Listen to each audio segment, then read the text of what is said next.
Hello दोस्तों, welcome to sleepy classes.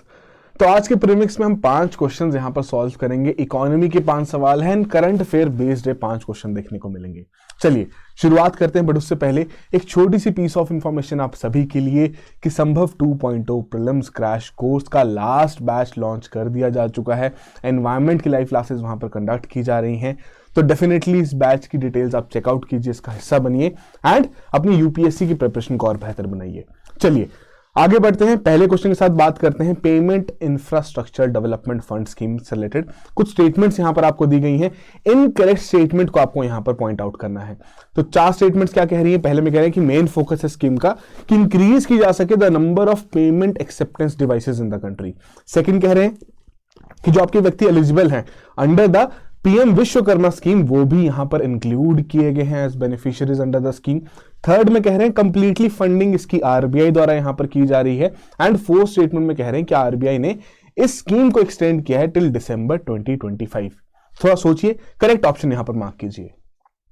तो payment infrastructure development fund scheme, अब इस स्कीम को रिसेंटली यहां पर एक्सटेंशन दी गई है कि 2025 के दिसंबर महीने तक यह स्कीम आपकी वैलिड रहेगी, जिसका सिंपल सा ऑब्जेक्टिव था कि जो पेमेंट एक्सेप्टेंस डिवाइसेस हैं, जैसे आप देखते होंगे कहीं पेमेंट करने जा रहे हैं तो क्यूआर कोड का एक साउंड बॉक्स वहां पर लगा है, तो वो भी एक तरीके का पेमेंट एक्सेप्टेंस डिवाइस है, राइट। तो उनका नंबर यहां पर बढ़ाना है ताकि ओवरऑल फाइनेंशियल इंक्लूजन के गोल को भी पूरा करना है एंड पेमेंट से रिलेटेड जो आपका इंफ्रास्ट्रक्चर है उसे भी यहां पर डेवलप करना है। तो बेसिकली इस स्कीम के माध्यम से यहां जो आपके बैंक्स हैं, एनबीएफसीज हैं, उन्हें यहां पर इस फंड के माध्यम से सपोर्ट प्रोवाइड किया जाता है ताकि जिस प्रकार के इंफ्रास्ट्रक्चर क्रिएशन की यहां पर बात की जा रही है उससे रिलेटेड सब्सिडी वहां पर दी जा सके।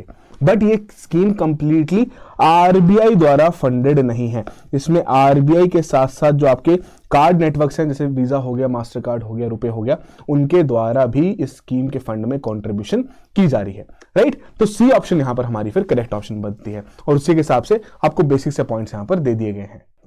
तो 2021 में स्कीम लॉन्च की गई थी 3 साल के लिए, फर्दर इसे यहां पर एक्सटेंड किया गया है। एंड खासकर जो आपके जम्मू एंड कश्मीर, लद्दाख जैसे जो एरियाज हैं उनको स्पेशल फोकस भी यहां पर दिया गया है कि इस प्रकार के अगर इंफ्रास्ट्रक्चर की क्रिएशन वहां पर की जा रही है तो हैवी सब्सिडीज वहां पर दी जाएंगी, ठीक है। तो कमेंट बॉक्स में मेंशन कीजिए, आपका होमवर्क है कि किस प्रकार का सब्सिडी सिस्टम इस पर्टिकुलर स्कीम के आधार पर वहां पर देखने को मिलता है। चलिए अगले क्वेश्चन की ओर बढ़ते हैं। पीएलआई स्कीम से रिलेटेड यहां पर बात की जा रही है ऑटोमोबाइल एंड ऑटो कंपोनेंट्स के लिए। 2 स्टेटमेंट्स दी गई हैं, बताना है इन दोनों स्टेटमेंट्स में से कौन सी स्टेटमेंट्स आपकी यहां पर करेक्ट हैं। पहले में कह रहे हैं जो चैंपियन ओईएम इंसेंटिव है it is applicable on battery electric vehicles as well as hydrogen fuel cell vehicles. Second में कह रहे हैं कि अगर आपकी जो कंपनी है it does not exceed the determined sales value threshold पहले साल में, तो भैया अपने एंटायर स्कीम ड्यूरेशन के लिए एलिजिबिलिटी वो यहां पर लूज कर देते हैं। तो ये 2 स्टेटमेंट्स आपको दी गई हैं इस पर्टिकुलर स्कीम से रिलेटेड, थोड़ा सोचिए और करेक्ट ऑप्शन यहां पर मार्क कीजिए। तो रिसेंटली इस पर्टिकुलर स्कीम को भी यहां पर एक्सटेंशन दी गई है 1 साल की। अब इस स्कीम के ना 2 कंपोनेंट्स हैं, एक आपका चैंपियन ओईएम इंसेंटिव, ठीक है जी, ओरिजिनल इक्विपमेंट मैन्युफैक्चरर्स इंसेंटिव। अब ये जो पर्टिकुलर इंसेंटिव है ये किसके साथ लिंक्ड है, ये आपकी बैटरी इलेक्ट्रिक व्हीकल्स और जो आपके हाइड्रोजन फ्यूल सेल व्हीकल्स हैं उनके साथ एसोसिएटेड है। या इसके अलावा कोई भी अगर आपको लगता है मिनिस्ट्री नई तरीके के व्हीकल्स इसमें ऐड करना चाहे तो वो मिनिस्ट्री लेटर ऑन इसमें भी कर सकती है। अब सिंस पीएलआई स्कीम है, प्रोडक्शन लिंक्ड इंसेंटिव स्कीम है, तो इसका मतलब क्या है कि जैसे जैसे सेल्स इंप्रूव होंगी, जैसे जैसे सेल्स में इंक्रीज देखने को मिलेगा, वैसे ही सरकार अपना इंसेंटिव इन पर्टिकुलर कंपनीज को यहां पर प्रोवाइड करेगी। तो वही चीज यहां पर लिखी गई है सेकंड स्टेटमेंट में भी। तो सेकंड स्टेटमेंट यहां पर क्या कह रहा है कि डेफिनेटली कुछ ना कुछ प्री डिटरमिनेड वहां पर वैल्यूज रहेंगी कि भैया इतनी आपकी सेल्स की वैल्यू पिछले साल थी तो उससे 10% से ज्यादा की सेल्स आपकी यहां पर होनी चाहिए, तभी आपको पीएलआई स्कीम के अंतर्गत जो बेनिफिट्स है वो यहां पर अवेल हो पाएंगे, आपको इंसेंटिव्स यहां पर मिल पाएंगे, ठीक है। तो यदि वो 10% का थ्रेशोल्ड कोई एक पर्टिकुलर मैन्युफैक्चरर क्रॉस नहीं कर पाता है तो उस पर्टिकुलर साल के लिए उन्हें इंसेंटिव नहीं मिलेगा। पर इसका मतलब ये नहीं है कि बाकी जो टाइम पीरियड है स्कीम का उसके लिए वो कंप्लीटली अपनी एलिजिबिलिटी लूज कर देंगे, जी नहीं। बाकी टाइम पीरियड के लिए हर साल के लिए उनका जो भी इंसेंटिव रहेगा वो कैलकुलेट किया जाएगा। अगर अगले आने वाले साल में वो पिछले साल का भी कवर अप कर लेते हैं, अगले साल का भी थ्रेशोल्ड क्रॉस कर लेते हैं, तो उस केस में वो अगेन एलिजिबल हो जाएंगे स्कीम के लिए, ठीक है। तो ये इंपॉर्टेंट चीज है जिसके आधार पर सेकंड स्टेटमेंट हमारी इनकरेक्ट है, फर्स्ट स्टेटमेंट करेक्ट है, जिसके चलते ए ऑप्शन हमारी यहां पर करेक्ट ऑप्शन है। तो वही सिंपल सी कहानी कि भैया 1 साल की एक्सटेंशन इसे यहां पर दे दी गई है, ठीक है जी। स्टार्टिंग फ्रॉम फाइनेंशियल ईयर 2023-24 से यहां पर आपकी शुरुआत होगी, और जो disbursement of the first incentive it will take place in the following financial year, जो आने वाला फाइनेंशियल ईयर 2024-25 का, ठीक है। तो यदि किसी एक पर्टिकुलर साल में जो आपके इंक्रीमेंटल सेल्स का टारगेट आप पूरा नहीं कर पाए तो उस साल आपको इंसेंटिव नहीं मिलेगा, अगले साल अगर आप पूरा कर लेते हैं तो आपको इंसेंटिव यहां पर मिल जाएगा। तो 2 कंपोनेंट्स हैं, एक कंपोनेंट आपका लिंक्ड है विद द जो आपके बैटरी इलेक्ट्रिक व्हीकल्स है एज वेल एज जो हाइड्रोजन फ्यूल सेल व्हीकल्स हैं, एंड दूसरा कंपोनेंट बाकी व्हीकल्स के साथ एसोसिएटेड है। तो ये जो पर्टिकुलर स्कीम है आपकी मिनिस्ट्री ऑफ हेवी इंडस्ट्रीज द्वारा यहां पर इंप्लीमेंट की जा रही है। ये इंपॉर्टेंट पॉइंट्स आपको जहन में रखने हैं। चलिए अगले क्वेश्चन के ऊपर, सिंपल सा क्वेश्चन डीएसआईबी से रिलेटेड 3 स्टेटमेंट्स दी गई हैं, कितनी स्टेटमेंट्स करेक्ट हैं वो यहां पर बताना है। पहले में कह रहे हैं कि जो आपके डोमेस्टिक सिस्टमैटिकली इंपॉर्टेंट बैंक्स हैं, यदि कोई ऐसा बैंक इस कैटेगरी में आना चाहता है तो उसके जो एसेट्स हैं उसकी वैल्यू कितनी होनी चाहिए, minimum 2% of the Nations GDP, ठीक है जी।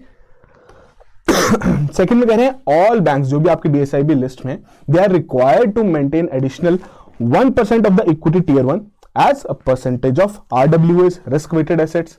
और थर्ड में कह रहे हैं कि आईसीआईसी बैंक जो है वो भी इस लिस्ट में यहां पर इंक्लूडेड है, ठीक है जी।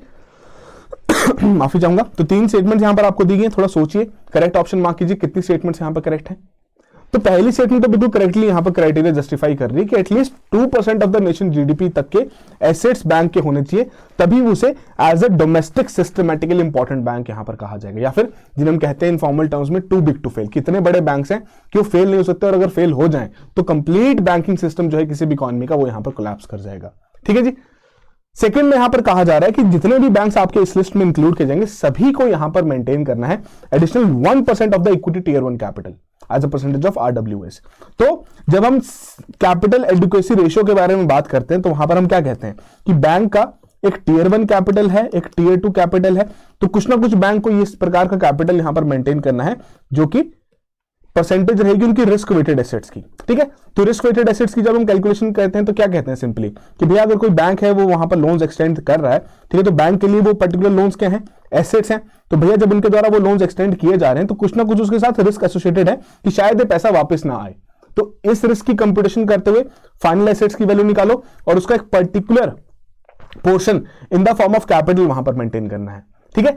तो जो डीएसआईबीज का सिनेरियो है कि जो बड़े इंपॉर्टेंट बैंक्स हैं इनके ऊपर एडिशनल रिक्वायरमेंट है कि आपको एडिशनल टियर 1 कैपिटल यहां पर मेंटेन करना है, बट सभी के लिए 1% का नहीं है। इसमें 5 डिफरेंट बकेट्स हैं, उसमें जो बैंक लाई करेगा उसकी उतनी रिक्वायरमेंट वहां पर देखने को मिलेगी। अभी हम देखेंगे, आपको यहां पर समझ में आ जाएगा। एंड थर्ड पॉइंट कि आईसीआईसीआई बैंक इस लिस्ट में है, तो डेफिनेटली आपका करेक्ट पॉइंट है, जिसके आधार पर 2 स्टेटमेंट करेक्ट होते हुए बी ऑप्शन हमारा करेक्ट ऑप्शन है, ठीक है। तो बेसिस लिस्ट आपको दी गई 2023 की लिस्ट रिसेंटली आरबीआई द्वारा यहां पर रिलीज की गई थी, जिसमें again SBI, HDFC, ICICI bank, इन तीनों का ही नाम जो पिछले साल भी था उन्हीं का नाम इस साल यहां पर भी देखने को मिला है। बट इस साल चेंज क्या है अब वो यहां पर समझो कि लास्ट ईयर क्या था, जो आपकी ये 5 बकेट्स है ना 1 2 3 4 5, तो लास्ट ईयर बकेट 1 में ही आपका आईसीआईसीआई बैंक भी था एंड एचडीएफसी बैंक भी था, एंड जो आपका स्टेट बैंक था वो बेसिकली बकेट 3 में था, ठीक है जी।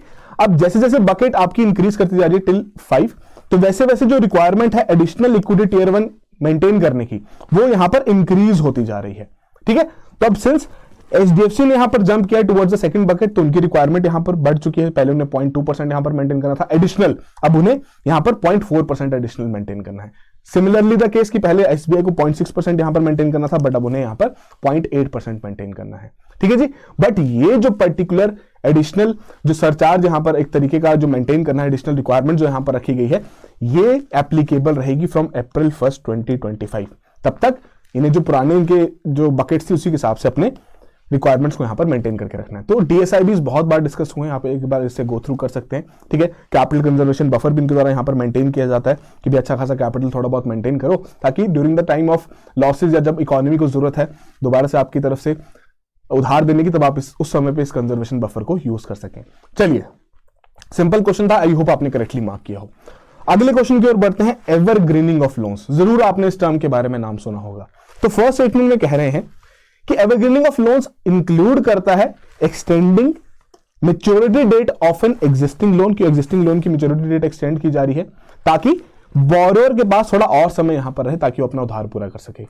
सेकंड में कह रहे हैं जो रेगुलेटेड एंटिटीज हैं उन्हें प्रोहिबिट कर दिया गया है कि वो किसी भी प्रकार के ऑल्टरनेटिव इन्वेस्टमेंट फंड स्कीम में इन्वेस्ट नहीं कर सकते जिनका डायरेक्ट या फिर इनडायरेक्ट इन्वेस्टमेंट्स हो रही हैं किसी भी इस प्रकार की कंपनी में जो कि उन रेगुलेटेड एंटिटीज से उधार ले चुका है। ठीक है जी। थर्ड में कह रहे हैं कि एवरग्रीनिंग ऑफ लोन्स की वजह से कहीं ना कहीं आपके जो बैड लोन्स हैं वो मास्क कर दिए जाते हैं, इन्फ्लेशन जो आपकी बैंक की हेल्थ है उसे इन्फ्लेट किया जाता है, एंड जो प्रॉब्लम्स है उन्हें डिले किया जाता है। ठीक है, तो 3 स्टेटमेंट्स यहां पर दी गई हैं। Again how many of these statements are correct, थोड़ा सोचिए और करेक्ट ऑप्शन यहां पर मार्क कीजिए। तो जो पहली स्टेटमेंट है ना, काफी हद तक आप सोच रहे होंगे कि हाँ एक तरीके से भी एवरग्रीनिंग ही हो रही है, थोड़ा एक्सटेंड किया जा रहा है। जी नहीं, पर ये जो पर्टिकुलर क्राइटेरिया है इसे मोरेटोरियम कहते हैं, कि जहां पर डेट बढ़ाई जाती है कि चलो आप थोड़ा और समय यहां पर लीजिए अपने लोन की भरपाई करने के लिए। तो पहली स्टेटमेंट उसके हिसाब से इनकरेक्ट है। एवरग्रीनिंग ऑफ लोन्स में बेसिकली हम क्या कहते हैं कि यदि किसी एंटिटी ने किसी बैंक से यहां पर उधार लिया है और वो उस उधार की भरपाई नहीं कर पा रहे, तो बैंक फर्दर उन्हें या तो नए लोन्स ऑफर कर रहा है, ठीक है, या फिर किसी तरीके से उन्हें यहां पर लिक्विडिटी सप्लाई कर रहा है ताकि वो अपने ऑपरेशंस को कंटिन्यू कर सके एंड लेटर ऑन उधार की भरपाई यहां पर कर सके। उसे कहा जाता है एवरग्रीनिंग ऑफ लोन्स। अब इसका डिटेल एक फ्यू मिनट सीरीज भी हमने पहले डिस्कस किया था, अगर नहीं पढ़ा है तो डेफिनेटली जरूर जाके देखिए। चलिए, तो यहां पर सेकंड पॉइंट जो यहां पर देखने को मिल रहा है वो रिसेंट आरबीआई द्वारा ही स्टेप लिया गया है। उन्होंने बोला कि जो उनकी रेगुलेटेड एंटिटीज है, माने कि बैंक्स और एनबीएफसीज, उनके द्वारा यदि किसी भी प्रकार की इन्वेस्टमेंट यहां पर की जा रही है किसी भी ऑल्टरनेटिव इन्वेस्टमेंट फंड स्कीम में, ठीक है, जिस तरीके के फंड्स वहां पर तैयार किए गए हैं ताकि ओवरऑल इन्वेस्टमेंट को स्पर किया जा सके एंड जो जो कंपनीज यहां पर इन्वेस्टमेंट चाहती हैं उन तक वहां पर पहुंचाई जा सके। तो यहां पर यह कहा जा रहा है कि यदि ऐसे बैंक के पास इस प्रकार की इन्वेस्टमेंट्स हैं ऐसी ऑल्टरनेटिव इन्वेस्टमेंट फंड स्कीम में, और वो पर्टिकुलर स्कीम डायरेक्टली या फिर इनडायरेक्टली इन्वेस्ट कर रहा है किसी भी ऐसी कंपनी में जिसका बैंक के साथ लेना देना है, उधार लिया हुआ है, तो उस केस में अब वो अलाउ नहीं किया जाएगा। ठीक है, तो उस हिसाब से सेकंड स्टेटमेंट आपकी बिल्कुल करेक्ट है। और यदि ऑलरेडी इन्वेस्टमेंट है तो 30 डेज का टाइम पीरियड यहां पर दिया गया है ताकि आप उसको लिक्विडेट कर दो, कि आप अपनी इन्वेस्टमेंट को वहां से विड्रॉ कर दो। यदि फिर भी बैंक नहीं चाहता कि वो अपने इस प्रकार के ऑल्टरनेटिव इन्वेस्टमेंट फंड से अपनी इन्वेस्टमेंट को विड्रॉ करे 30 डेज के टाइम पीरियड के बाद भी यदि उनकी कोई इन्वेस्टमेंट रहती है, तो जितने अमाउंट की इन्वेस्टमेंट है, ठीक है जी, या जितना डेटर कंपनी के साथ वहां पर उनका उधार है उतना उन्हें प्रोविजंस यहां पर मेंटेन करने पड़ेंगे। ठीक है, तो ये इंपॉर्टेंट पॉइंट्स यहां पर मेंशन किए गए हैं। Apart from that third point directly signify कर रहा है कि एवरग्रीनिंग ऑफ लोन्स की क्या समस्या है। तो कहीं ना कहीं जो आपके बैड लोन्स हैं, ठीक है, जो आपके स्ट्रेस्ड एसेट्स रहते हैं जो कि एनपीए में कन्वर्ट ना हो तो उन्हें ऑलरेडी एक नया लोन एक्सटेंड कर दिया जाता है, उन्हें ये मास्क करता है। जो बैंक की हेल्थ है जो कि अंदर ही अंदर खराब होती जा रही है इस तरीके के एनपीएस की वजह से, बट वो आपके लाइमलाइट में नहीं आ रहे, ऑन पेपर नहीं आ रहे, तो उस बैंक हेल्थ को इन्फ्लेट कर रहा है एंड जो प्रॉब्लम्स हैं जो कि आने वाले समय में शायद और बढ़ सकती हैं उसे भी यहां पर डिले कर रहा है। ठीक है जी, तो फर्स्ट और थर्ड स्टेटमेंट करेक्ट होते हुए बी ऑप्शन हमारी करेक्ट ऑप्शन है कि 2 स्टेटमेंट्स यहां पर करेक्ट हैं। ठीक है, तो यही चीज आपको कंप्लीटली यहां पर समझाएगी कि रिसेंटली किस प्रकार के स्टेप्स आरबीआई द्वारा लिए गए हैं। तो एवरग्रीनिंग ऑफ जो लोन्स है ना, वो कोई ऐसा पर्टिकुलर फंडा नहीं है जिसके आधार पर ही किया जाता है। हर बार कोई ना कोई नई स्कीम यहां पर निकाली जाती है कि कैसे इन कंपनीज को लोन एक्सटेंड किया जा सके ताकि इनके जो एग्जिस्टिंग लोन्स हैं वो एनपीए में कन्वर्ट ना हो। ठीक है, तो वैसे एक फंडा यहां पर क्या है कि ऑल्टरनेटिव इन्वेस्टमेंट फंड में वहां पर उनकी जो स्कीम्स हैं वहां पर पैसा इन्वेस्ट करती है बैंक, फिर आगे जाके देखते हैं कि भैया वो पैसा जो है उन फंड्स के माध्यम से कहां तक पहुंच रहा है, उन कंपनीज तक पहुंच रहा है जिनका उधार उस बैंक के साथ एसोसिएटेड है। तो इसी में यहां पर कहा गया कि भैया अगर ऐसी कोई भी बैंक है जिसका बैंक के साथ पिछले 12 महीनों में कोई लेन देन हुआ है, ठीक है, तो उस पर्टिकुलर बैंक द्वारा ऐसी कोई भी ऑल्टरनेटिव इन्वेस्टमेंट फंड स्कीम में इन्वेस्ट नहीं किया जाएगा जिसकी इन्वेस्टमेंट डाउन द फ्लो उन कंपनीज में देखने को मिल रही है। तो सभी रेगुलेटेड एंटिटीज के ऊपर ये प्रोविजन इंपोज कर दिए गए हैं जिस केस में ऑल्टरनेटिव फंड जो आपके इन्वेस्टमेंट फंड से रिलेटेड जो आपके एडवाइजर्स हैं उनका ये कहना है कि कहीं ना कहीं जो इतना बड़ा इन्वेस्टमेंट पूल था इन बैंक्स और एनबीएफसीज का वो यहां पर कंप्लीटली विड्रॉ हो गया कि अब उनका यदि वो इन्वेस्ट यहां पर नहीं करेंगे तो कौन यहां पर इन्वेस्ट करेगा। तो 30 दिन का टाइम पीरियड यहां पर दिया गया है अपनी जितनी भी इन्वेस्टमेंट्स उन्हें लिक्विडेट करने का, और अगर आप नहीं कर पाते हैं, रेगुलेटेड एंटिटीज इस प्रकार से अपनी इन्वेस्टमेंट को लिक्विडेट नहीं कर पाते, माने कि वो अपनी इन्वेस्टमेंट्स को विड्रॉ नहीं कर पाते, तो they should make 100% provision on such investments. ये भी पॉइंट यहां पर आरबीआई ने ऐड किया है। तो आई होप एक बेसिक अंडरस्टैंडिंग यहां पर आपको मिल चुकी हो कि क्या है ये एवरग्रीनिंग ऑफ लोन्स, किस तरीके से काम करता है। यहां आपको लिंक भी मिल जाएगा एक फ्यू मिनट सीरीज का कि एवरग्रीनिंग ऑफ लोन से रिलेटेड कि क्या है ये पर्टिकुलरली पूरा कॉन्सेप्ट। चलिए लास्ट क्वेश्चन, लीड्स रिपोर्ट 2023 से रिलेटेड कि ऐसी कौन सी स्टेटमेंट यहां पर इनकरेक्ट है with respect to leads report. पहले में कह रहे हैं ministry of commerce and industry द्वारा रिलीज की जाती है। सेकंड कह रहे हैं जो रेगुलेटरी एनवायरमेंट है it is one of the pillar of the report जो कि असेस करता है improvement of logistics performance at state and UT level. Third में कह रहे हैं तेलंगाना की रैंकिंग अचीवर्स कैटेगरी में हुई है इस पर्टिकुलर रिपोर्ट में। तो 3 स्टेटमेंट दी गई, थोड़ा सोचिए और करेक्ट ऑप्शन मार्क कीजिए। कंप्लीटली फैक्चुअल बेस्ड क्वेश्चन आपके लिए। तो भैया तीनों की तीनों स्टेटमेंट्स करेक्ट हैं, जिसके आधार पर डी ऑप्शन करेक्ट ऑप्शन है। ठीक है जी। तो लीड्स रिपोर्ट जो कि आपके लॉजिस्टिक इंफ्रास्ट्रक्चर या लॉजिस्टिक परफॉर्मेंस के लिए यहां पर रिलीज किया जाता है, ये देखने के लिए कि किस प्रकार से स्टेट और यूटीज यहां पर परफॉर्म कर रहे हैं लॉजिस्टिक्स को इंप्रूव करने के लिए, तो वहां पर आपकी लीड्स रिपोर्ट यहां पर देखने को मिलती है। ठीक है जी। अब जो आपकी लॉजिस्टिक परफॉर्मेंस इंडेक्स है वर्ल्ड बैंक का 2018 का, 2018 में ये रिपोर्ट यहां पर कंसीव की गई थी इंडिया में भी ऑन द बेसिस ऑफ इस प्रकार का जो आपका लॉजिस्टिक परफॉर्मेंस इंडेक्स है, उसी हिसाब से यहां पर तैयार करने की कोशिश करते हैं। ठीक है। अगर इंडिया की रैंकिंग देखें वर्ल्ड बैंक के सेलपीआई में, वो इंप्रूव हुई है, 6 प्लेसेस हमने मूव किया 2023 के इंडेक्स के हिसाब से। ठीक है जी। तो ये इंपॉर्टेंट पॉइंट्स यहां पर आपको दिए गए, तीन इंपॉर्टेंट पिलर्स कौन से हैं वो आपको यहां पर मेंशन किया गया है।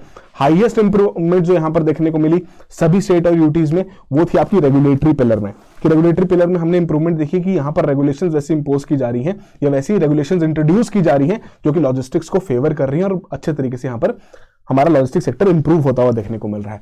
अपार्ट फ्रॉम दैट एक और इंपॉर्टेंट फैक्ट कि जो आपके नेशनल हाईवेज की लेंथ है पिछले एक डेकेड में 45% यहां पर इंक्रीज हुई है। तो बेसिकली 3 तरह की कैटेगरीज यहां पर देखने को मिलती है, अचीवर्स, फास्ट मूवर्स एंड एस्पायरर्स, इस प्रकार की कैटेगरीज में। और उसमें फिर अलग कैटेगरीज में से रैंक एक तरीके से कैटेगराइज किया जाता है कि कोस्टल में आपके अचीवर्स कौन से हैं, लैंडलॉर्ड में अचीवर्स कौन से हैं, नॉर्थ ईस्टर्न स्टेट्स में अचीवर्स कौन से हैं, एंड यूटीज में अचीवर्स कौन से हैं। तो अचीवर्स मतलब कि जो अच्छे तरीके से काम कर रहे हैं, फास्ट मूवर्स जो कि अचीवर्स एक कैटेगरी डाउन है, एंड एस्पायरर्स जो कि अभी भी चाहते हैं अपने लॉजिस्टिक सेक्टर को और बेहतर यहां पर करना।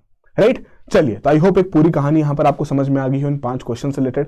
जो भी आपका स्कोर रहा है कमेंट बॉक्स में जरूर मेंशन कीजिए, एंड डेफिनेटली इस इनिशिएटिव को रेगुलरली फॉलो कीजिए, जहां पे दिन के 5 क्वेश्चन हम डिस्कस करते हैं विद द सोल ऑब्जेक्टिव कि आपकी एक तो रिवीजन हो सके, अगर रिवीजन नहीं हो रही तो भैया वैल्यू एडिशन तो जरूर होगी। ठीक है जी। चलिए, so that will be all the very best, have a good preparation.